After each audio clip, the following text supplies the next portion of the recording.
This call is from Christmas. This call will be recorded and subject to monitoring at any time. To accept this call, press 5. To block. What's up, y'all? Welcome to the What It Do podcast. I'm your host, Joshua Duncan, and we're here with one of the premier artists of the Midwest, Sec8livin. Sec8livin, also known as Pootie, is an Indianapolis-based rapper, underground, released hip-hop collaborations, including the 2017 album Ghetto Ties and the No Sponsor series. We got him here. How you feeling, Pootie? Feeling great, man. What's up, world? What you doing, my brother? You okay? We good. We out here making it, man. We glad we got you on the What It Do podcast. The people been asking about you, so this is a great day for them. And happy birthday, man. Thank you, man. Another day around the sun, man. I done made it, man. You feel me? Looking good, feeling good, man. Hey, straight up. It don't get no better than that. But for the people that's just now discovering you, though, what's the story behind the Sec8livin name?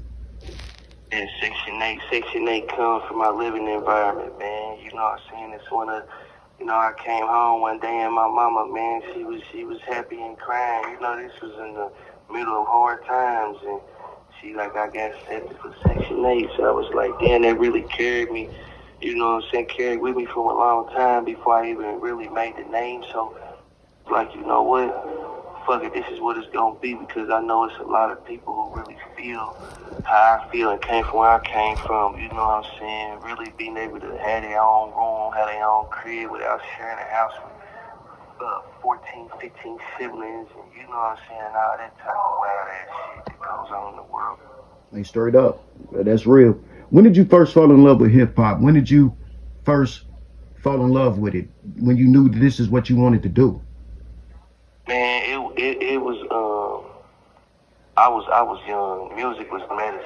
You know what I'm saying? Coming from where I came from, that's the only piece a person can get. You know what I'm saying? So I loved the music. Man, I probably started loving music at probably about 5 or 6 years old. But when I really thought I was gonna probably do music and probably be an artist, I'd say probably when I was about 10, 11.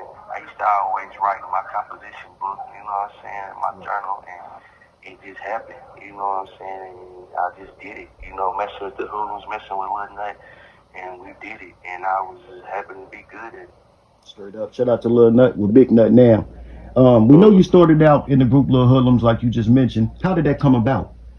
It was brothers. It was a neighborhood thing. We was brothers before we was a rap group. But hoodlums is it's a lot of us, but it's only like a few of us that was rappers, was artists. Right. Well, eventually you decided to go solo. Was there any fear in that because you were once in the group? You started out in the group. Was there any fear in striking out on your own? This call is from a federal prison. No, it was never no fear of me going solo. It was you don't fear nothing but God. It was more so like a challenge. It was like a project. Like, fuck it, let me see what I can do. Let me see if they gonna still love me the same. Right. Well, in 2017, you released the album Ghetto Ties, which everybody loved in the city. You had a song featuring Lil E called Bitch Trippin', to whom we know we just lost Lil E and Playbwoi. Can you give us some of your fondest memory of both of those artists? Man, Playbwoi went to the Playbwoi been since the beginning. Playbwoi is got a lot to do with us putting out this successful album / mixtape in the city, Come Here Street. He me and him, we was like the Shaq and Kobe.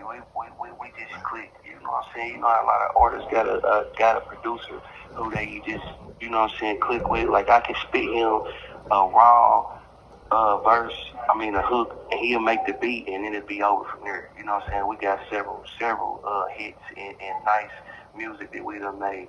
And that's little brother, man. I went to the county and did some time, and he kept trying to get to me. You know what I'm saying? He was sending me notes and kites and shit. He caught them kites in jail. So when he was sending them to me, I was in another dorm. But see, little bruh was from another area. He ain't from where we from. He was a little nigga. You know what I'm saying? But he got to me, and you know what I'm saying. I'm like, man, this was nigga crazy, you know what I'm saying. But we popping at the time, you know what I mean. Take a ride, taking off. We on the video. I just had to go sit down, you know what I'm saying, for a little bit, not about 60 days. Right. And you know, and he like, man, I want to be down with y'all. I want to fuck with y'all, man. You know what I'm saying? I'm raw, but you know, I'm just thinking like, man, every motherfucker just think they tight and rapping. You know what I'm saying? This right. time, you know, we got a movement. Man, the little nigga pulled out so many racks, man, and the little nigga spit this shit, man. This shit was wild. I'm like, damn, this nigga really raw like that. Yeah. Real. And some shit it went down, and we had to get on the motherfucker ass. And he was right there riding with no questions. So I'm like, yeah, we locked in. You know what I'm saying? I called nothing like, you know, we got one on the team for real. And after that, this shit was history. The world seen what he did. He definitely did it big, man. R.I.P. Lil E once again. We gotta big up and sending love and light to his family at this moment. So you released a song called "One More Time" with Lil Boosie. How did that come about? It's not easy getting Lil Boosie on the record. He don't get on anybody's record. So how did that come about? That's E. I mean, that's Playbwoi. You know what I'm saying? Like I said, Playbwoi, me and Playbwoi. See, I don't burn no bridges. You feel what I'm saying? Like if I fuck with you, I fuck with you. We fuck with each other. So I mean, I'm on the other side of the globe. I ain't in that bit of time, and he hit me. And he's like, man, bro, listen, they having a dice game out here. You feel me? It's going down. Come out here and fuck around.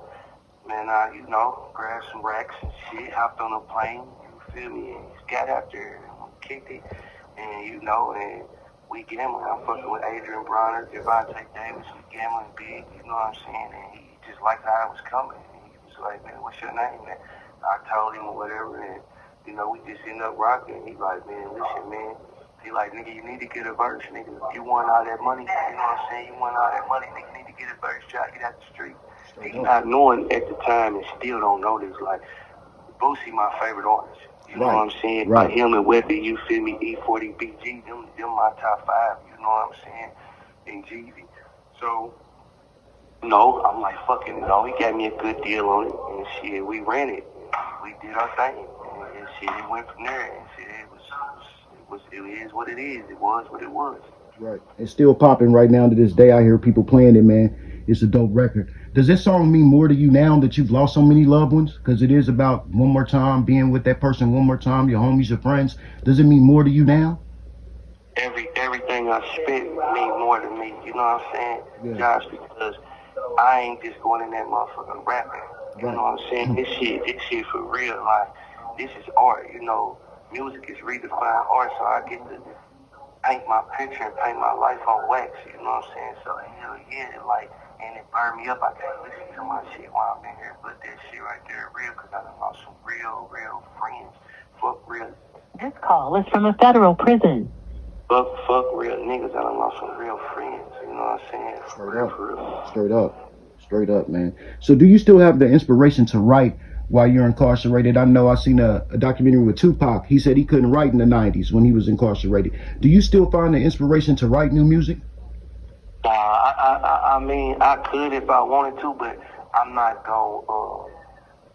spending my time on that. I gotta move on. Like, sometimes people need to understand when it's time to move on. Like, I need to move on. Music will always be my love. I'm always gonna have a heart for music, but right now I'm on new ventures. You know what I'm saying? So I gotta put my energy into that. Absolutely. Name 3 of your favorite songs from your catalog. You have such a eclectic and a huge catalog. What's your 3 top songs from your catalog? I'm gonna say One More Time. Check a Bag with me and E. Definitely. And I'm probably gonna say between I Ain't Going and, you know what I'm saying, like Feeling Myself. Definitely, them are all hits. I personally like Trend, and I gotta let the people know that's everything. Yeah. That's everything right now. Okay, what's the biggest lesson that you've learned while being incarcerated? Patience. Be patient, and I always know it's not bad to take the route. It's not bad to change. You know what I'm saying? Because in the end of the day, you don't get a reset on life, my nigga. You hear me? Absolutely. You get one shot at this shit, my nigga, so you can't play. You know what I mean? For real. I feel that. Around the city, they're naming their Mount Rushmore and that, right? The people that have really put on for us. Who would be on your Mount Rushmore of Indiana hip hop? You can include yourself. Who would be the other three that you would say put on for the city? I'm gonna be real. It's gonna be me, Nut, E, and I'm gonna have to split it up, but these my two. It's gonna be Goldie and it's gonna be Maxie. You know what I'm saying? For real, for real. Well said. That's a nice lineup. I like that lineup. That's real. Yeah, they put on for the city. For real, they put on all them names I said they put on. They definitely have opened up doors for us that we can now walk through. So got to shout them out, man. We got to do that right. If you could work with any artist, living or dead, who would that be, and why? It'd probably be E40, man. E40. Dope. That's dope. That's a dope. Yeah, it'd be E40 because I can sit and learn. I can really learn something. I can get some game. Because I done been getting game from him my whole life, but ain't nothing like getting game from a person who you fuck with and look up to when it comes to the music. Absolutely. And I want to shout out to Sugar T. That's my big sister. That's E40's sister. We just did some promotion for her. She's a real queen. So shout out to Sugar T. I got a verse from her. I never put it out, man. I got a verse from Sugar T. I never put it out. Man, we're going to have to do something with that. That's big sis, man. She just left here, too. I got it tucked off, man. Okay. So we're going to release that. Y'all hear him? We got a Sugar T verse. We got to push that out. We got to do that. Definitely. What are the biggest misconceptions about you? I'm just misunderstood in some aspects because people don't know me. You know what I'm saying? So, as an artist, people listen to my music and they only get a certain percentage of it. As an internet person, you only see so much. And as the streets talk, you don't get it from the horse's mouth. So, I just be misunderstood because people don't know me. Absolutely. I agree. What message do you want the young people to hear when they do listen to your classics like Trending and, Bitch Trippin'? What do you want the young people to take from that? Everything I say, take heed, listen, pay attention. You feel me? Don't be like me. Be better than me. Make better choices. You know what I'm saying? I understand that what I listen to y'all like, but y'all ain't gotta follow that shit. You know what I'm saying? It's some game in there that y'all can follow, but a lot of shit, you know what I'm saying, doing the drugs and all the other shit, the real gangster shit that y'all hear, like, you know what I'm saying, just use that for motivation. You know what I'm saying? Use that if you box or if you do karate or if you draw, use that and let you get hyped up and you doing what you do to try to make a living or try to make it out the hood. Right. Outside of music, what are some of your goals that you have for the future? I'm real estate. I wanna own a nice chunk of real estate through the U.S.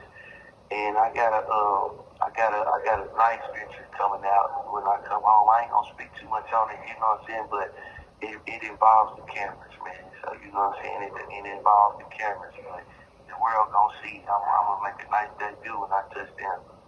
Dope. So hopefully we can be the first to present that when you do touch down. We want to see what you're doing next. So while being incarcerated, the people you expect, have they been there for you? Or have they switched up? I ain't gonna lie, Brody. Streets is family. Everybody done held it down on the speed. I can't complain. Right. And don't nobody owe a nigga nothing. You feel me, Josh? Don't nobody owe me shit. So everything from letters, pictures, to money, from looking out from kids, I'm talking about this shit's crazy. This shit's amazing. They make a nigga look like a kingpin in his bitch. You hear me? Straight up, man. I'm gonna be real with you. Straight up, I love to hear that, man. So can we get a couple bars, or you gonna make us wait to the next interview? Can we get a couple bars from you? I ain't be honest, crazy, because the phone hanging up right now, but I'm a pass on that, man. I mean, I'll probably touch the world in a little bit, man, on a whole interview and go nuts or something.